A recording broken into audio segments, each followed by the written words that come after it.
What's up, everyone? It's June 2nd. We're going to be talking some Godzilla. Welcome to Splash Panel. I'm Mike. And I'm Lucas.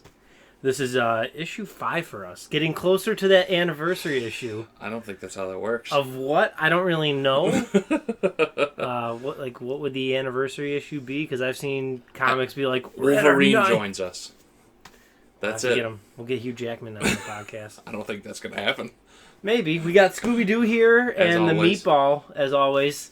And was that one dress there before? Nope. All right. And we got a new dress. So we've got Ghost Dress, Meatball, Scooby-Doo, and comic books. Mm-hmm. So let's jump into comics first and then talk movies, I guess. Okay. So that Hunted series, the Spider-Man story arc, finally wrapped up. Okay. Yeah, I don't know. Craven's dead again. Nah. What about his clone son? That's still alive. That's what actually killed Craven. Craven's whole thing was he's like, I gotta be killed by the spider, and he's trying to make Spider-Man kill him, and Spider-Man is considering it, but then he's realizes that because remember how I was telling you he let the lizard free? Right. So there's a bunch of bodies that it looks like the lizard killed, mm-hmm. and Craven's like, that's on you because you set the beast free, and Spider-Man's contemplating that. He's like, oh my god, he's right. And then he's looking at the bodies closer. I've killed more than just that one girl that one time that everybody remembers.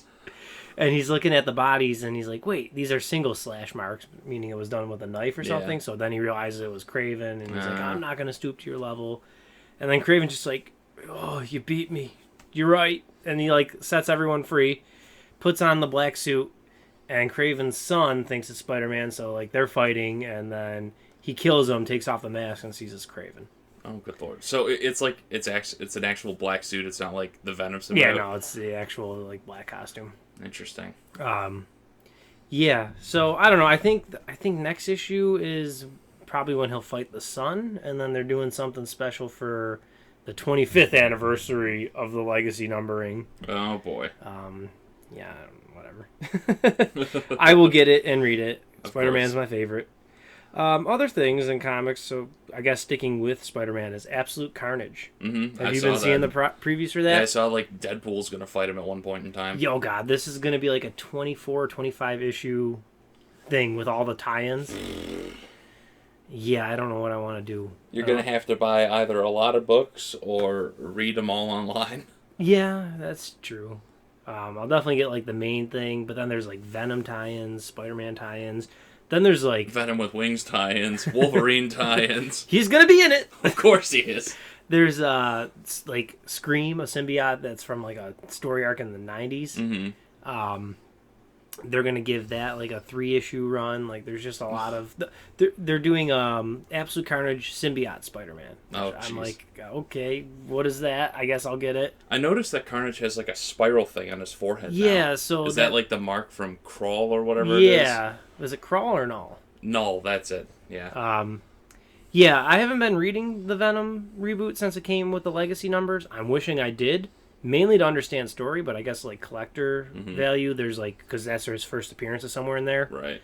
So I might hunt those down at the Comic-Con later this month. I'm unsure what I want to do because I remember that guy who sold me all the Spider-Man. Right. I emailed him telling him I'm looking for Spectacular. He's like, I got you. I'll bring them.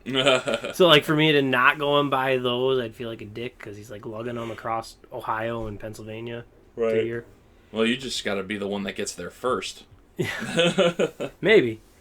So that looks like it's going to be cool. I probably will get everything physical, at least for a collector standpoint. So you win any auctions recently? Oh yeah, we'll get into that in the collector's corner. So that's cool. That's coming up in August. I hope that there's nothing. Oh wait, they got the X-Men thing happening in July. Marvel, stop giving all these limited series. I can't wait for War of the Realms to be done because it's just so many different limited series and. Yep. Oh man, I've got a box just filled. I had a box that was half Scarlet Spider and Scarlet Spider stuff, and I was just putting one shots and limited series in there. It's now almost completely filled with limited series. I moved some of the Scarlet Spiders. You said it's a long box? Short box. Oh. But there's just so many limited. I have 3 or 4 boxes just of limited series. Jeez. Yeah, I hate limited series. Yeah, I'm not too excited about the what Marvel's doing with Spider-Gwen. Rebooting that too? And they're not just rebooting it. Like, it's just going to be called Ghost Spider now. It's not going to be Spider-Gwen Ghost Spider. Like, it's just going to be the new Ghost Spider series. Is it still going to be her? Yeah. Oh, okay. And apparently this story is supposed to focus on her more jumping between dimensions. Oh. Like, it is more her dealing with the Spider-Verse than her, like... Her own thing? Yeah, her own thing. Are they doing this in addition to Spider-Gwen, or...? I don't know. I think they're doing a complete reboot, because it's the same creators from Spider-Gwen Ghost Spider. Oh, okay. So I think they're just doing a full start, which really kind of upsets me, because I was just starting to find out what was going on with her suit and all this, and then all of a sudden... Fresh restart. Welcome to comics. Because like I just mentioned the X-Men thing. They're doing 2 limited series this summer, and they're rebooting it after those wrap up. Great. It's House of X and Powers of X. I don't know what they're really going to be about. I'm assuming Xavier's going to be coming back. Oh, I was reading into the Watchmen thing that's going on right now. The Doomsday Clock or whatever. Yeah. They basically undid the New 52, it looked like. And they were saying that basically Dr. Manhattan has been in control of the DC multiverse since 2011. Because of how he's been, like, manipulating things, because he wanted to try and, like, see what would happen if he pushed Superman out of the picture, and because he's noticing that the DC multiverse revolves around when Superman touches down on Earth. And he's just like, oh, well, he was in the 40s, and then he was in the 60s, and then he was in the 80s, coinciding with all these reboots. And then there's like, oh, yeah, and then he, just rapid-fired in, like, the 2000s where he kept coming back. So everything since 2011 has been because of Dr. Manhattan and his machinations. Yeah, I wanted to get that series. I think it's been going on for like 2 years. Yeah, it's been going on. It's not while. Monthly. Yeah. So maybe once it comes in trade, I'll read it. I also don't know if the other Watchmen are even in that series. I think it's just Dr. Manhattan. I want to say I've seen covers with like Rorschach though. Yeah, but Rorschach always dies. Well, he died at the end of Watchmen. I don't know what's going on. Like I said, I missed the boat on that to like get into that. I was never like a Watchmen fanatic. Have you seen the movie? Oh yeah, I saw the movie. I went to go and see it in theaters. It was great. But like the only thing I remember about that movie is Rorschach dying at the end, and what is it? Owlman and the girl having sex with flamethrowers. Yep. Funny enough, those are like 3 of the 4 things I remember most. Like I also remember the comedian falling out of the building. Yep. And like his villain, or was comedian the villain? I don't know. But the guy showing up. No, comedian showed up at his enemy's house, drunk one night, in like a flashback. He's like, "You're the closest thing I have to a best friend." And those were some of the scenes I remember most. And then I remember the ending more than anything else, because like he blows up everything. What's his name? Adrian Veidt or something like that. Whoever the bad guy is, he ends up succeeding in his plan. He was trying to make like a utopia or something. Yeah, he's like trying to bring the world together, like by blowing up people. Yeah, kind of like a United thing after. Yeah. Other things, Arkham Knight origin. Remember I was telling you in Detective Comics they introduced that? So they gave an origin to that character. Yeah, it's like some chick, right? Yeah, it's a girl. She's the daughter of Dr. Arkham. No. The guy who, I'm assuming, founded the asylum. Yeah. He, or at least a descendant of someone who founded it. Right. So this girl comes from this man and a woman, obviously. I don't know. DC's weird. They both worked at Arkham. Okay. And the lady was pregnant, and there was like a riot at Arkham. And in the middle of the riot, she gave birth to her daughter. Oh, good lord. But like, main Batman villains that, are crazy. Right. Like Joker, Two-Face, what the heck is the Clay guy? Clayface? Clayface. Right? I couldn't remember his name. I'm pretty sure it's just Clayface. Some of them were like drawn to helping this woman. Like Joker's helping her give birth. Oh, well, I mean, and he's a psychopath. He's not uncaring. I mean, he did beat another child half to death. Well, actually to death with a crowbar once. That's true. So, he's a wild card. Yeah. Literally. Joker is a wild card.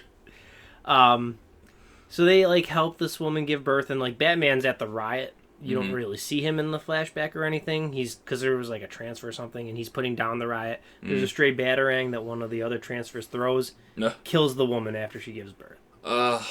So the dad, Dr. Arkham, takes care of his daughter and basically like shields her from the outside world. He thought it was a good idea to raise her within Arkham. And she spends her That can only end well. She spends her childhood, around people that hate Batman. Right.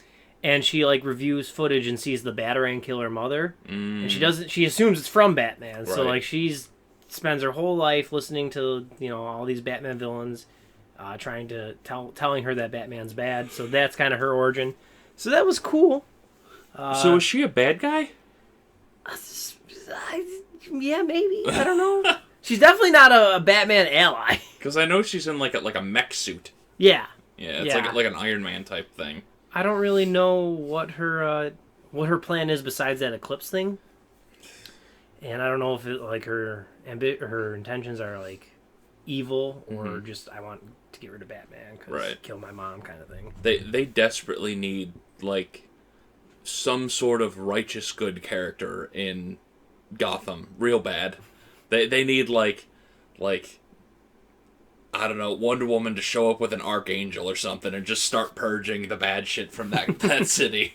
I don't think this Arkham Knight's along those lines. Maybe because it's only like her 4th issue she's been in. Right. Flash Year One. Have you been reading that at all? No, I have not read the new Flash. Oh, he time travels. Who'd have guessed? He goes forward into the future. He meets his older self, and his older self reveals that he's did see the previews for that. I saw the panel with his old self. Yeah, he reveals that he's stuck in a loop. He goes, I remember this happening when he was younger. Oh. And all the older Flash did was send the younger Flash back in time on a treadmill. Which I'm a little They've done that before. I'm a little confused, though, because like, if young Flash can get to the future without the treadmill, why do they need to repair the treadmill? To send him back in time? It's DC. They need the treadmill. So... younger Flash is like trying to think of a way to help break the loop, and he you're seeing his first Flash moment in the current issue. He's not wearing a mask, which I'm like, what the hell are you doing, man? He never really wore a mask to begin with. He's got the half mask. What are you talking about? Well, yeah, but I mean, people know who he is. Do they? I don't know a lot about Some people know who he is. It's not like his day job knows who he is. Well, he's in front of people like that know him, and like one of the girls was a reporter. I'm like, that's not wise to show off your powers in front of a reporter. Right. Hey, Spider-Man did it. It's fine. Yeah, and then he had to make a deal with the devil to undo it. That is true. Well, I mean, hey, I wouldn't put past Flash to make deals with the devil to stop a time continuum loop. He could just go back in the past and stop himself from showing. He just flashes over to Trigon. And he's just like, so I got a deal for you. Can Trigon do that kind of stuff? Yeah, he's a god. Oh, okay. I don't know. I only know about him what I saw in the Teen Titans cartoon. No, yeah, he does not like elephants in his ear. Yeah, that is true, and he doesn't like wearing sweater vests. I don't remember that. It was in Teen Titans Go. Oh, I know. That show is so bad. A couple other comic things. Spawn is approaching 300. Spawn was just announced for Mortal Kombat 11. Really? Yep. Interesting. They're doing a combat pack with Shang Tsung, Sindel, some other character. Oh, Nightwolf and Spawn, and then 2 other guest characters. Like the Spawn? The Spawn. Like they showed like the cape in the background flapping, and like Spawn, like the word Spawn was wrapped in chains. So that's cool. Yeah, it'll be nice because it'll be the first time, hopefully, because they showed the cape in the background. Hopefully, the first time they actually use his cape well in a fighting game. Because he was in those Soul Caliburs, right? Yeah, and his he didn't have his cape in Soul Calibur, and it was only the Xbox version. But there was a in the comics, his cape is huge, and it does all these crazy mystical bullshit. So it'll be nice to see if they actually bring that into doing something cool. It makes me want to catch up on Spawn to see what he's doing. That's what I was gonna say. So the Spawn approach to 300. I don't know what the plan is for the like there's 297 just came out, so 298 and 99 still need to come out. Right. But 297 and 96 have been like the catch-up history of Spawn. Makes sense. So I actually picked up those issues. I haven't sat down and read it yet. And what is that again? Image? Image, yeah. Image. Yep. So that's cool, and I would think that like those issues are gonna, at least the future issues 298 through 300, because they're doing like he's recreating some of his famous Spider-Man covers with just Spawn in place. Yep. So I got to think there's gonna be some sort of collector value to those. That would be cool. Be like a cool variant or something like that. Yeah. Death in comics is my last thing. Death in comics? Yeah. So I. How it's never permanent. What sort of? So I was a part of the speculation group on Facebook, and someone posted a link. I didn't read the actual article, but like the main thing of the headline was one of the higher ups in Marvel Comics said death is going to be less frequent in comics now. Interesting. And I was reading some of the comments of the people in the group, and like there were some who were just like, "That's stupid. Like, make that. Why not have the heroes face death?" Right. And then someone else is like, "Well," and someone's like, I hate the idea of heroes dying because they don't stay dead. It's less powerful. Like, oh, he's dead. I guess I'll see him again in a year or two. It's the main reason why my cousin doesn't read comic books. He thinks that the stories in comics are completely ridiculous because in 6 months they won't matter when they just get revived. He's not completely wrong. Yeah. With like reboots and revives and all that. Yeah. It is hard. Because you want to make like good stories, but you also don't want to kill off people's favorite characters. Right, but the good story, like, you can't make a story and then just have the good guy win all the time. Like, there has to be a point where you're just like, oh, shit, Superman's dead. Who's gonna beat this guy now? Mm-hmm. Yeah, no, I definitely agree, but I mean... Or like when Batman had his back broken. Yeah. By Bane. Like, he didn't die, but he was out of commission for a while. Yeah. Well, I don't know. When it comes to comic books, I think there is some level of... I'm pretty sure Green Lanterns have all died at some point. Probably. I think there is some sort of level of... Obviously, there's the business side. Right. Sell books. How can we get books to sell? Let's have the death of Superman. Yep. Then there's a level of pandering. Because, like, people will buy the death of Superman. Then it will probably drop down. And they're like, what can we do to get sales back up? People love Superman. Let's bring him back. Yep. So yeah, for sure. I don't know how I feel about deaths in comics. Like for like less supporting characters, go ahead, whatever. Yeah. Or if you even maybe villains, because like there can always be like a new incarnation of the villain. Right. And I mean, like, if it serves a purpose, like if they're doing like a Superman book and Jimmy Olsen is killed by somebody, you know. Superman's going to be mad about that. He's going to do something about it. But, like, there was the one movie that came out, what is it, Superman versus the Legion or something like that? Or whatever, the Union, I don't know what it was. It was a bunch Superman versus the Union. Superman versus the Union. He's just not about unions. It was a group of, like, anti-heroes. There was, like, a dude with, I think his name was, like, Manchester Black or something like that. He had, like, a... Union Jack tattooed on his chest, and there was another dude who could create like sonic booms that exploded, and like there was a magician character and some bug girl, and they were killing enemies. They weren't putting them in jail like Superman wanted, and Superman decided, well, I'll just start killing them, and for like a good 10 minutes in the movie, he's actively killing these members, and then, like, he comes down and his eyes all torn apart and all bloodshot and he's, ripped apart. His cape's in tatters. His suit's just, like, ripped to shreds. And he pops down and he's fighting against this Manchester dude. And they go back and forth and he's, like, the other dude's, like, realizing just, like, oh, crap, I can't win. This is Superman and he's actually unhinged. He's going to kill me. And find out that all the people weren't killed. He was just doing it for, like, a show to like basically show Earth like this is why we don't kill people. And there was that whole type of like reasoning there, but it was one of the more widely loved movies because Superman went batshit for a little while and he looked evil. Well, speaking of evil Superman, I guess we'll transition out of comics to movies. Mm-hmm. Brightburn, have you seen it or know about it? So bad. So you know that it is basically the evil Superman. Evil Superman story. Yeah. It's not connected to DC Comics or Warner Brothers Studios in any way, but it's Superman. Yep.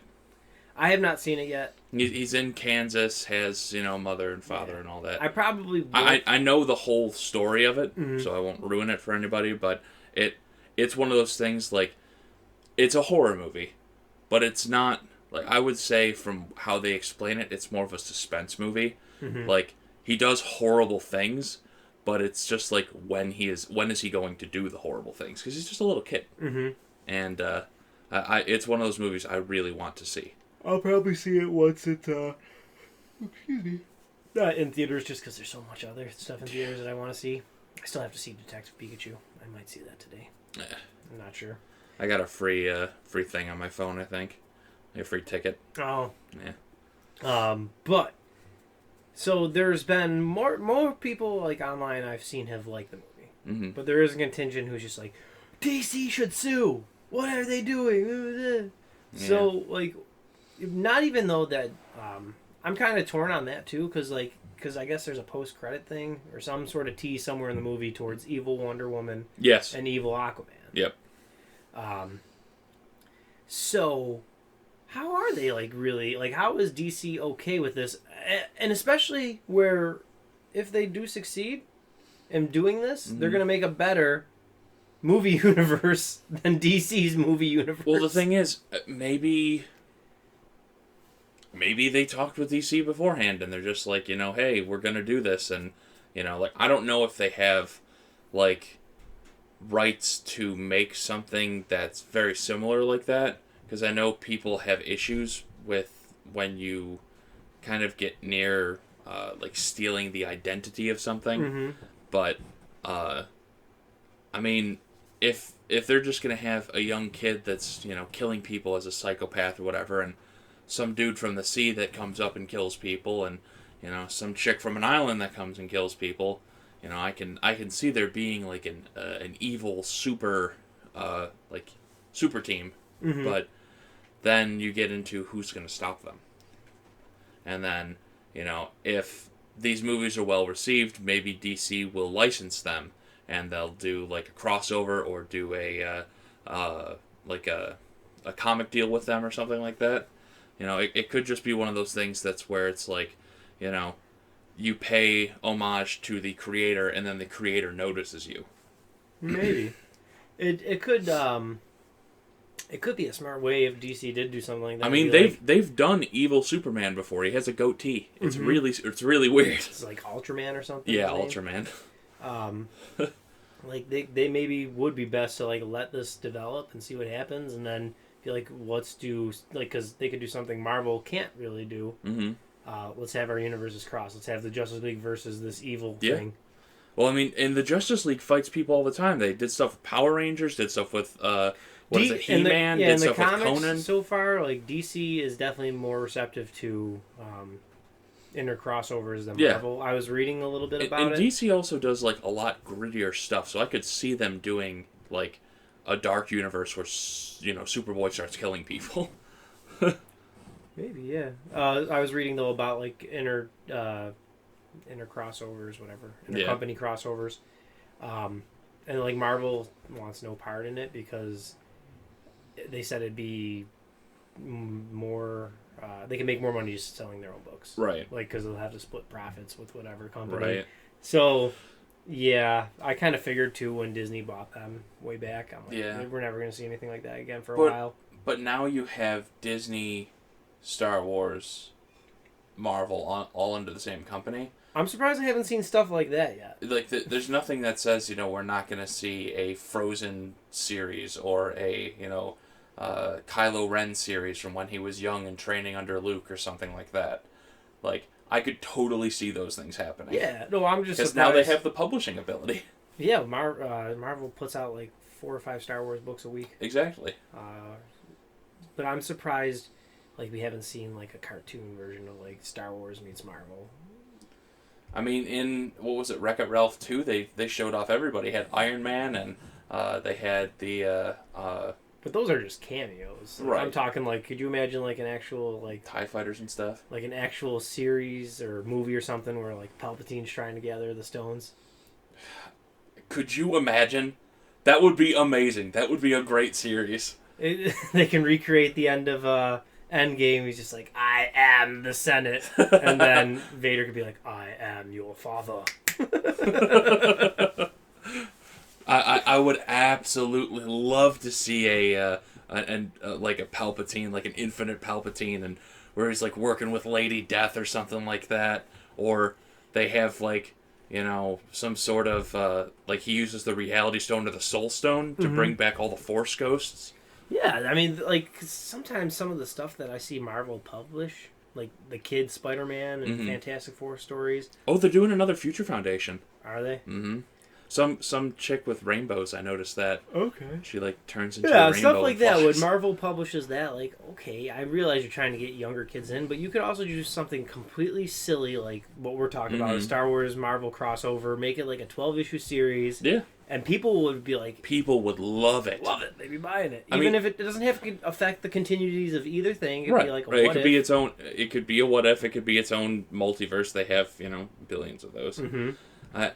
Like, I would absolutely love to see a thing where, like, I don't know, you have, like, Jafar and, you know, all these other type of characters having a stone or something like that. Oh, God. Yeah, for the next Kingdom Hearts, they'll have Infinity Stones. Oh, my God, that would be amazing. And Jafar can wear a Venom suit. Oh, stop this. You're making me want things. And they'll use lightsabers. See, I thought Kingdom Hearts... Like, I've never played any of the Kingdom Hearts, and I thought it was kind of interesting to watch the new one, but it wasn't well received. People didn't like it. Like, it wasn't one of those things where people were just like, yes, it's Kingdom Hearts. This is what we wanted the whole time. Because they took all the Final Fantasy stuff out of it, and, you know, that was, like, a huge story on it, and the combat was kind of lackluster, and... I haven't played the new one yet. The biggest issue with it was, if you played it in English... It felt very disjointed because you were talking about that with Nick. Yeah, all the animations were made for the Japanese, so there's just like seconds of silence in between voice lines. How on earth do you like spend years developing a game and miss on something like that? I don't know. The worst part is Square Enix made it, and they didn't have the Final Fantasy. How? How do you mess up that bad? It's your company. Yeah. You have like Sephiroth has been in this game. Put somebody in it. All right, so other movie things. Before we get to the main attraction of movies. Right. The Indiana Jones debate. Have you been seeing anything about that? No. So Harrison Ford went in some sort of interview or something and said when he's gone, so is Indiana Jones. He doesn't want them to recast it ever. Right. How do you feel about that? Especially considering there have been recasts of James Bond. Right. Well, that's just how James Bond is. They always Should they do that? Should they recast Indiana Jones? I don't even think Disney should make another Indiana Jones. I think Indiana Jones died with Kingdom of the Crystal Skull. I really liked it. I liked it too. I thought it was a fine movie. I think if Shia LaBeouf hadn't been such a dick about everything, and crazy, actually done what they were setting him up. They set Shia LaBeouf to be the new Indiana Jones, and then. He just wasn't anymore. Yeah, well, he went off the deep end. Yeah, I like the Indiana Jones movies. They were Lucasfilm, right? Mm-hmm. Yeah, so they were really good films that starred, Harrison Ford, an amazing actor. It was just one of those things where I think the story's done there. Harrison Ford is done with that role. They don't need to put him back in it, and Indiana Jones as a character is finished.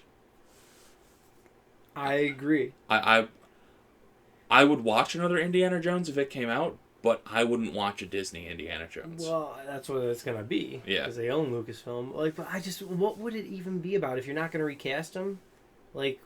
Was it Indiana Jones in the retirement home? What am I watching here? He's old. I mean, they're coming out with Rambo 97 right now. I saw Have you that. seen the previews for that? I didn't watch the entire trailer, but I did see that floating around. They're making a new Terminator. Yep.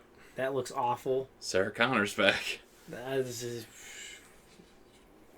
And it's not Daenerys this time. Or Emilia Clarke, whatever her real name is. Yeah, she was in that Genesis. Oh, God. I liked the third Terminator. Did you watch the new Terminator trailer? Yeah. Yeah. Yeah. I think the chick is in it from 3. Like, she's like the protector of the main character? No, that's not the same. It's not the same chick? I don't know what the heck that's all about. Because I know Arnold Schwarzenegger's in it. Yeah. He shows up right at the end. But he's like aged and has a beard and like, well, can Terminators grow hair? I don't know what's going on. They explained that in Genesis. I don't remember what the reasoning was. So this whole thing is supposed to like forget 3, forget Salvation, forget Genesis. They don't exist. This is going to be a sequel to Terminator 2 Judgment Day. Which one was Salvation? The one with, what's his face? Christian Bale. Oh, okay. It takes place in the future. Yeah. That one wasn't bad. I hated that one the most. Did you? Yeah, I thought it was boring. I thought the one with Emilia Clarke was kind of lackluster. Yeah, I don't know. That was weird what they did with John Connor. Yeah. Where he was actually a Terminator or something like that. I don't know. I think that's another example of, like, some things should end. Yes, they should. And, like, they've made Terminator comic books and stuff like that. Yeah. Oh, that reminds me. They're making a League of Legends comic book. It revolves around Lux, one of the, like, main characters from the game. Mm-hmm. And in Demacia, her, like, country she's from, she's of royal blood. She's, like, the princess of the or something like that. She's high up in, like, social stature. Mm-hmm. And she's a magic user.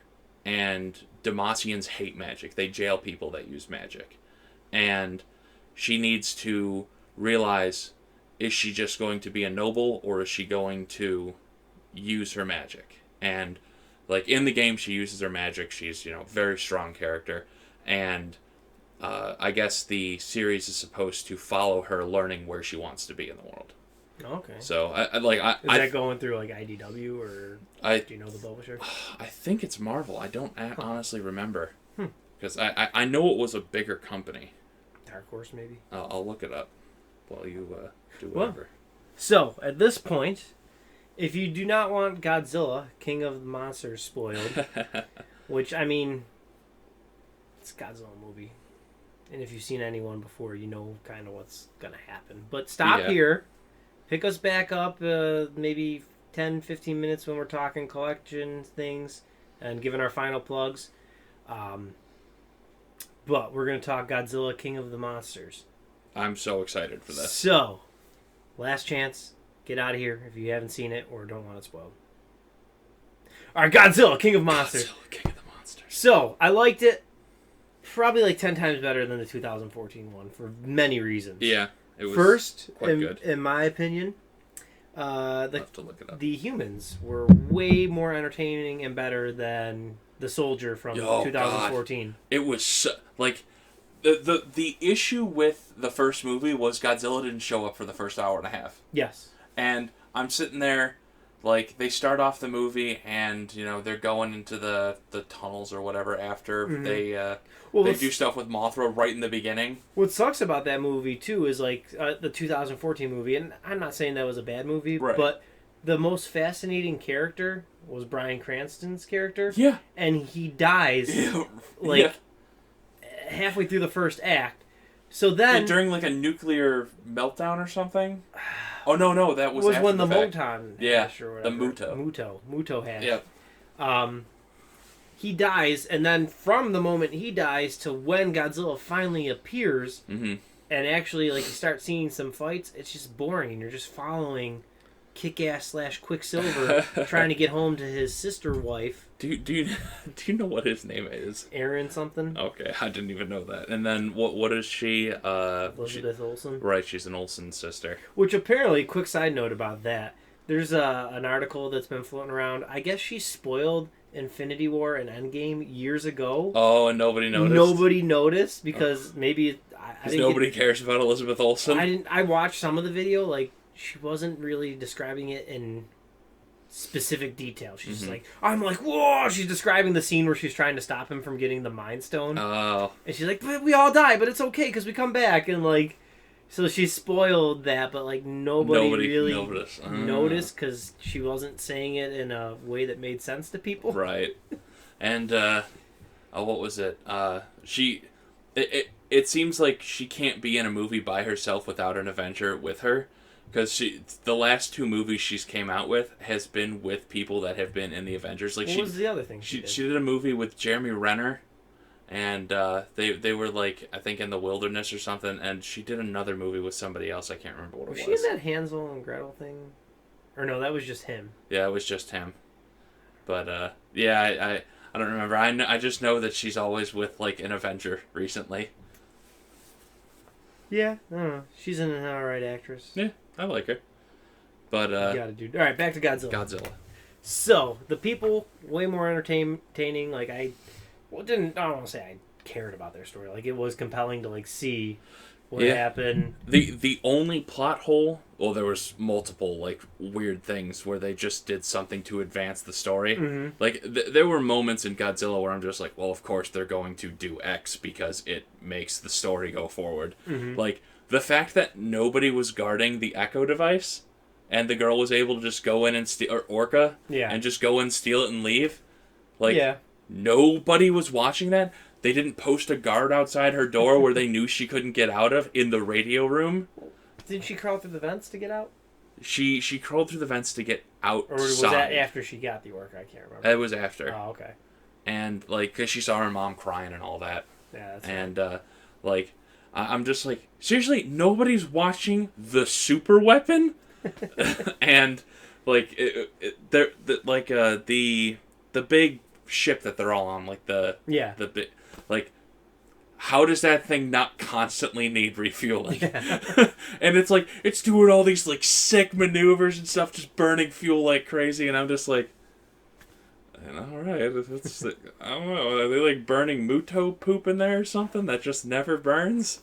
But overall, I liked it a lot. It was a Godzilla movie, but, like, a high-quality special effects Godzilla movie. Oh, it was so good. And it had all the components of like your typical Godzilla movie, like first fight, final fight. Yep. Mothra does absolutely nothing. Oh, don't even talk about my child like that. Mothra dies. Like Mothra did so much for that story. What did she do? She protected Godzilla and then gave him a supercharge. Is that what that was supposed to be? Because like they already said that he was charged up from the nuclear bomb, and then like after Mothra sprinkles a little dust on her on Godzilla after she dies, Godzilla proceeds to get strangled by all 3 Ghidra heads. Yep. And the only reason he didn't really finish the job is because they reactivate the Orca. But they did the same thing in Final Wars, if you remember. Godzilla was overcharged. Or Godzilla was getting... I remember in Final Wars he starts her on fire and she flies into Gigan. Right. But there was a point where Godzilla is wrapped up by Ghidorah and they're like all biting him and like siphoning his power. Mm-hmm. And then some dude like jumps into a chair, like does some martial arts bullshit and then like shoots an infinity beam into him, which makes him super powerful, and then Godzilla just toasts Ghidorah. And then they did the same thing where Godzilla was getting, bit by Mothra or by Ghidorah, and Mothra's power saved him. Like, Godzilla always needs a little bit of help, and Mothra is the guardian of Earth. One thing I will say I was a little disappointed about was Rodan's role. Yeah. I thought it was like... Also, how the fuck did Rodan survive a huge sting like that, straight to like the neck? I don't know. Maybe its heart's not on the left side or something? I am not okay with the fact that Mothra didn't get a win anywhere in this entire... Typical Godzilla movie. Oh, I love Mothra so much. She tries so hard. But I was disappointed that like Rodan didn't team up with them. Like I was hoping for like a 3-headed monster kind of vibe. Is Ghidorah normally an alien? Mm-hmm. Yeah, they got that right. Yep. I was happy they did that. Yeah. Because, like, when they were saying, like, oh, he's not from the natural order, I'm just like, I don't remember if he's an alien. Yep, he's an alien. Because I know that there's, like, the dude with, like, the buzzsaw for hands and stuff like that. There's a whole bunch of aliens. And I didn't know if Ghidorah was one of them. Yep. But, it was an exceptional movie. It was something I was thinking, like, if if I could go and watch this again right now, I would. yeah, I kind of want to see it again. I think in the final fight, one of my favorite parts of the final fight was after Mothra came in and shot the whatever you want to call it, web silk at Ghidorah's heads into the building. Yes. And the one gets free and is trying to get the other ones, and he sees Godzilla's reflection. Yeah. And it just barrels Boom! into the building. That was pretty cool. I also didn't realize, because like I've seen some of the older movies, but like lightning looks really crappy in older movies. Mm-hmm. I didn't realize that's what his element was. I didn't realize he shot lightning. Yeah. So what did you think it was? I always thought it was just like plasma or something. Oh. Like it was some sort of like laser beam. But when he bites into the like electrical grid and like flares his wings and all the electricity goes and pops out all the ships and stuff. I saw it in IMAX. Oh, did you? If you stuck around and you didn't care about the spoilers, I'd go see it in IMAX because like that was cool. Godzilla's huge. Like I haven't seen an IMAX movie in forever. I've never seen an IMAX movie. I bet it was when I was super young. Are they very expensive? 17.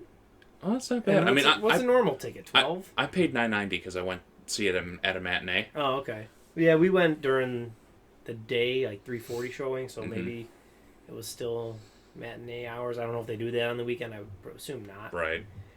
Yeah, we went to go and see it on Friday. But yeah, it's only like $5 more, and yeah, I don't regret it. Is that with or without 3D? We did not see it with 3D. Okay. So you can see it. You probably could. You can see in IMAX without 3D then? Mm-hmm. I didn't know that. That's good to know.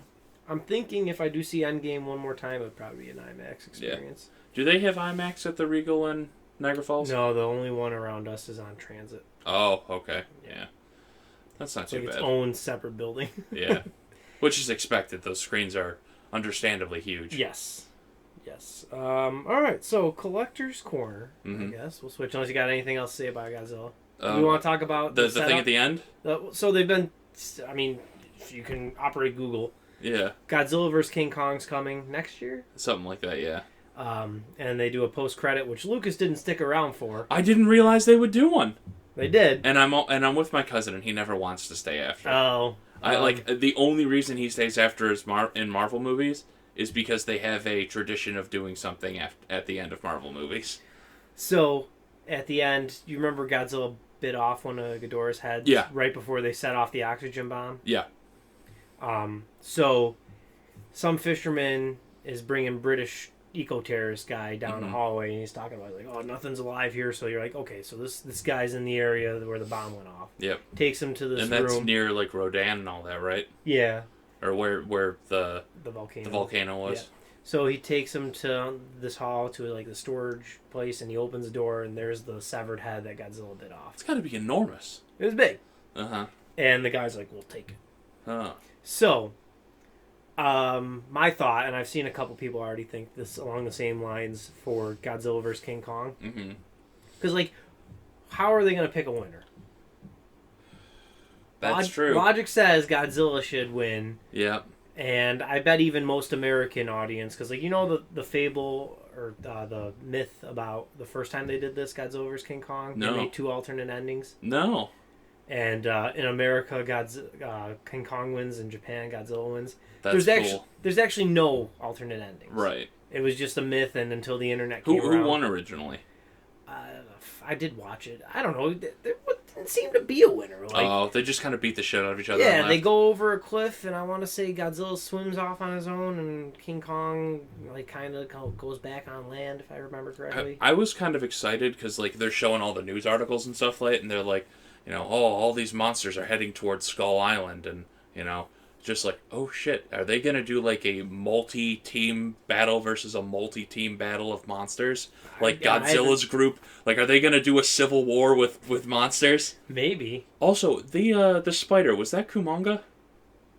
Or maybe, perhaps, I don't know. I know he's like normally like a tarantula, like real big and fat. I don't know, and the one that like came out of the landscape that had the trees on it, I'm not sure what that was supposed to be. If that was Anguirus or not. I think that was the turtle one. Anguirus? Yeah, something like that. Maybe. And they showed the woolly mammoth. I don't know what that is. Never have seen that. Yeah, I've never seen a woolly mammoth monster, but like it's also not really a monster. It's just a really big woolly mammoth. It's like part woolly mammoth, part gorilla. It's got like gorilla arms. Yeah, I don't know what's going on there. Yeah, I don't know. But so for King Kong vs. Godzilla, I can't wait. I think it's going to be a great movie. I think what's going to end up happening is this British terrorist guy is going to somehow like create Mecha Ghidorah, or at least a clone of Ghidorah, and they team up to fight that. I think my favorite part of the whole movie was when like Godzilla's like mortally wounded and recharging, and Serizawa goes and sets off a nuke next to him and like touches his face and all that. I think they were in Atlantis. I'm pretty sure that's supposed to be Atlantis. Yeah. Too, yeah. They never called it that in the movie, but like, what else would it have been? The worst part is they blew up Atlantis. Like, gotta do what you gotta do. They blew it up. But like that was such a good ending for Serizawa, because like wasn't he a character from the older Godzilla movies or something like that? No, just old Japanese dude. Yeah. He was in the 2014. That right. Was it. And I think that was a great ending for that character. Would you like it in Godzilla vs. King Kong if like they open up with like Godzilla beating the shit out of Zilla from the 1998 one like they did in Final Wars? I actually just watched that clip the other day because after we got home, I'm just like, I was talking to my cousin. I'm just like, you gotta watch this. It's the most hilarious thing. He throws him onto the Sydney Opera House and blows him up. Yep. All right, so collector's corner now. I have a problem. You do. I've collected so much shit. I'm falling into the speculator thing. Like I bought Immortal Hulk 18. Right. Which I kind of wish I would have jumped in on that in the beginning. Because people love the story. But this issue's got first New Abomination and first Red Harpy. I don't even know who that is. Yeah, neither do I. I haven't cracked it open. I don't know if I'll read it. And then last week I bought the first... I don't even remember what the heck they gave the character's name, but it's the Vulture's granddaughter. She appeared in Miles Morales Spider-Man. Why are all of these, like... Why do all these supervillains have a family member that is just as deeply troubled as they are? Well, I don't know. Because they want to avenge... Because it's the Arkham thing again. Yeah. It's the Arkham... She's been, told, like... Imagine that, your parents or something were supervillains. Would you want to accept that fate? Vulture is like 95 years old. Yes, that's true. He's an old man. He was kicking in the Kraven Last Hunt thing. It's an old man? Yeah. Oh, God. So, I'm getting too far into speculating markets. I need to stop. But, something I did, and nobody has suggested a speculation, so maybe you're hearing it here first. I bought the entire Ultimate Fantastic Four run. Okay. And Ultimate X-Men run. Mm-hmm. Ultimate Fantastic Four is like 63 issues when you count the annuals. Bought it for $50.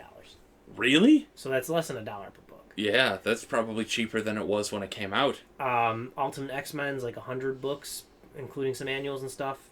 $62, including shipping. Wow. So the reason I'm suggesting that you might want to do this is because obviously there's no secret MCU is going to reboot them. Right. And the MCU more times than you would think have taken inspiration from the Ultimate Comics. Like the Avengers movie from 2012, the first one, very close to the Ultimates limited series. Yep.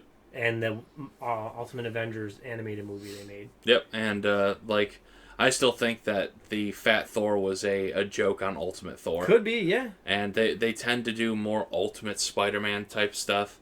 I'm still waiting for like Big Green Goblin. Yeah. Since the Sam Raimi films, they definitely have went with a more Ultimate Spider-Man look. Mm-hmm. And the Ultimate Spider-Mans already have their value. Like they're not going to really need a Spider-Gwen movie. And I was actually... Well, she's got her appearance in the Spider-Verse. Yeah. Like, I've been looking through, like, other series to read through, and I've been looking at Silk recently. I'm thinking I'm going to start reading Silk. Yeah, I guess she's, like, a Korean Spider-Woman. Yeah, I guess I knew she was some sort of Asian thing. Yeah. But, like... Well, because they're doing a, like, all Asian superheroes book. Yeah. And that's got, like, the new Swordmaster, that new Arrow character, Silk, and then, like, a couple other Asian characters. I'm glad I have 2 copies of her first appearance. Who? Silk. Oh, yeah. And then I have her first issue of her own ongoing series. Oh, wow. So yeah, I don't know. They're like, if you go on eBay for those ultimate runs, like I saw a lot of people are trying to get like a little bit better than $1 per book. Right. I found like the Ultimate Fantastic Four. The guy was asking $39.99 and the shipping was like $14.99 or something. And I'm like, if this guy will give it to me for $35, I'll do it. So I best offered him, and he's like, okay. So Nice. $49.99. Yeah. And even if these books don't take off, I've got now 160 something issues of Fantastic Four. decent reading material. Yeah. Like, I've never. I don't even remember what that story's about. the Ultimate Fantastic Four. Yeah. I think we're probably going to see their origin more like the traditional one, because I guess that With the Fan Four cosmic stick, radiation and all that. yeah, the Fan 4 stick or whatever you want to call it, that Yeah. 2015 mess, they kind of drew inspiration from the Ultimates, where they got their powers from like an accident versus like an astronaut storm. Right. I never watched the reboot movie. I haven't seen it either. We should watch that. Oh God, we can do what we did for our other podcast For Game of Thrones? Well, I would want when we watched Spider-Man 3? on Twitch, yeah. Yeah. Oh God, I don't even want to know. Oh God, I would love to watch that movie with you. Like, I was looking through some of the key things that happen in Ultimate Fantastic Four. Like, in the Ultimate Universe, Thanos has a son. Oh. So, like, maybe... With death. maybe that character appears in the movies and wants to avenge his father or something? You know, I'm still waiting for Minya and Godzilla. Ultimate X-Men, like, I've never read a whole lot of X-Men. I think they've done traditional X-Men stories in the Fox movies. Right. So if they want to put a different spin on things, that's why I bought the Ultimate X-Men. Dark Phoenix is going to be good. Maybe. I think it's going to be action-packed. Whether or not it turns out to be a good story or plot. Or... Do you think that there's a book worth having for Dark Phoenix? Yeah, but I think it's already, like, going to be at its peak value. If the movie's really good, it might take off even more. Right. But that's like, you know, they don't have... Carnage has yet to be in a movie. That doesn't... Like, his book's already, like, $100 book. Right. Well, people love Carnage. Yeah. So things like that. I wonder if those, like, death battle things, you know, like that Screw Attack does, I wonder if that influences anything. I think those are seen by millions of people, and people love those. I think it's more movies. So, like, so what is kind of, like, leading... As I dive deeper into the speculating market and stuff, there's a couple things that make a book worth. First appearance, or key event, like Death of Gwen Stacy. Right. Second thing is age. Right. Older books had smaller print runs. There's condition, obviously. That might be the first thing. Right. Condition of a book. Condition does matter. But condition, well, even if you have, like, the Death of Gwen Stacy and, like, a 4.0, it's still, like... Still probably something. It's still, like, at least $20 book, $40 book. That's worth. So condition, and then movies now are, like, kind of leading to things like... Alright, do you know what Power Pack is? No.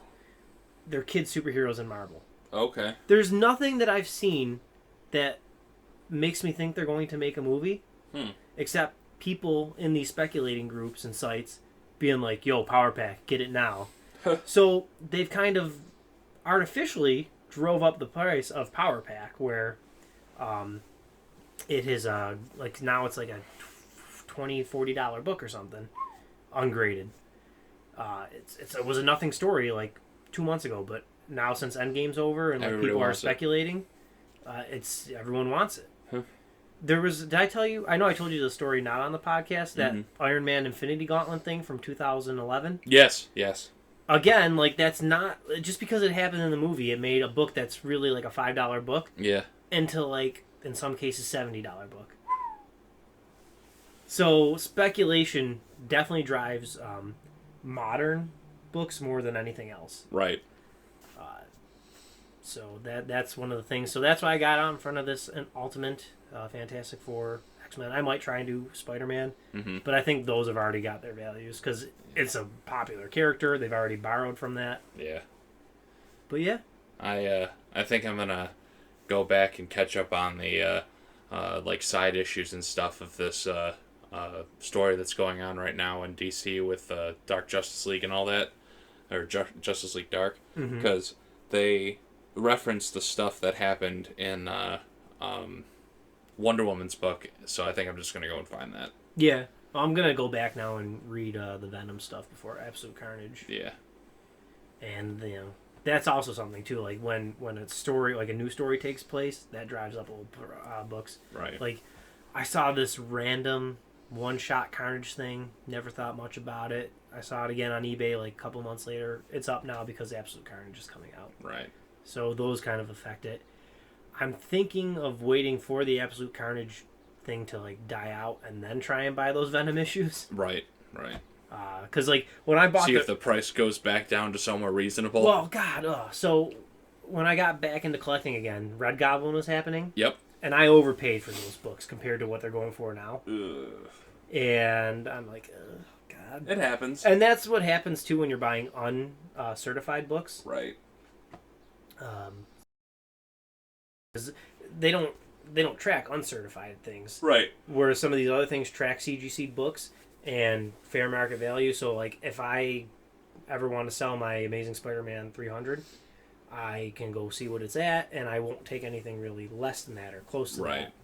that. Even if like Venom's popularity goes down or something, like that's established. Right. All right. Anything else to add? No, I think we're good. All right. So this has been the Splash Panel Pod. Go ahead and follow us here at Splash Panel Pod on Twitter. Subscribe on iTunes.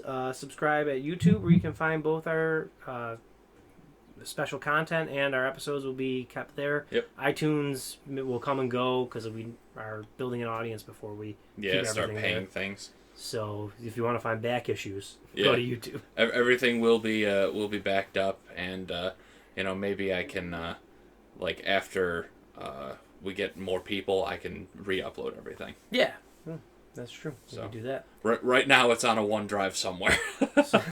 So Twitter, YouTube, iTunes, Email. subscribe. Oh yeah, and you can email us at splashpanel716@gmail.com. Yep. Talk to me about speculation, stories, anything you want to talk about. You love Godzilla. Yep. Tell us even if you hate Godzilla. Dominic, if you're watching, what'd you think? We need to find you again. All right, thanks for listening.